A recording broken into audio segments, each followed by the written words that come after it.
Hi hello అండి, అందరికీ నమస్కారం అండి ఫ్రెండ్స్. ఇప్పుడిప్పుడే ఒక లేటెస్ట్ అప్డేట్ న్యూస్ అయితే రావడం జరిగింది. అది కూడా ఈపీఎఫ్ఓ పెన్షనర్లకు కేంద్రం మరో భారీ గుడ్ న్యూస్ అంటూ ఒక లేటెస్ట్ అప్డేట్ న్యూస్ అయితే రావడం జరిగింది. అయితే దీని గురించి పూర్తి సమాచారం మనం ఈ వీడియోలో తెలుసుకుందాం.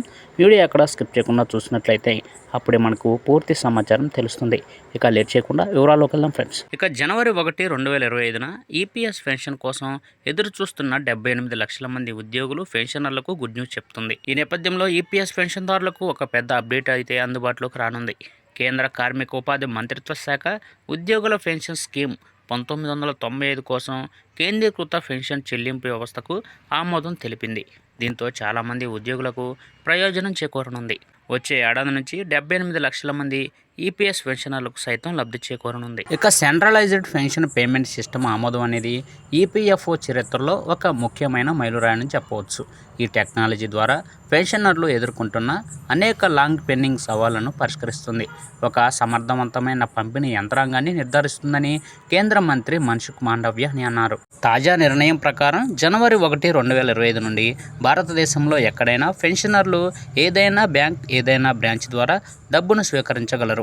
సిపిపిఎస్ ద్వారా పెన్షన్ చెల్లింపు ఆర్డర్లపై బదిలీ అనవసరం లేకుండా భారతదేశం అంతటా పెన్షన్ పంపిణీ చేసేందుకు ఈ టెక్నాలజీ అనేది వీలు కల్పిస్తుంది. ఒక పెన్షనర్ ఒక ప్రదేశం నుండి మరొక ప్రదేశానికి మారినప్పటికీ లేదా వారి బ్యాంకు లేదా శాఖను మార్చినప్పటికీ కేంద్రీకృత పెన్షన్ చెల్లింపు వ్యవస్థ ద్వారా పెన్షనర్లు సులభంగా వారి పెన్షన్ పొందుతారు. పదవీ విరమణ తర్వాత వారి స్వగ్రామానికి వెళ్లే పెన్షనర్లకు ఇది గొప్ప అవకాశం కల్పిస్తుంది అని మంత్రిత్వ శాఖ పేర్కొంది. ప్రస్తుతం వికేంద్రీకృత పెన్షన్ పంపిణీ వ్యవస్థ ఉంది. ఇందులో భాగంగా ప్రతి ఈపీఎఫ్ఓ జోనల్ లేదా ప్రాంతీయ కార్యాలయం కేవలం 3 నుండి 4 బ్యాంకులలో మాత్రమే అసోసియేట్ అయ్యి ఉండేది.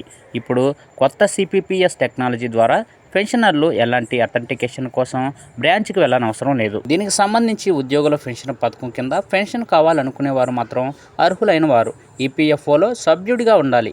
అయితే 10 ఏళ్లు సర్వీస్ పూర్తి చేసి ఉండాలి మరియు 58 ఏళ్ల వయసు నిండి ఉండాలి.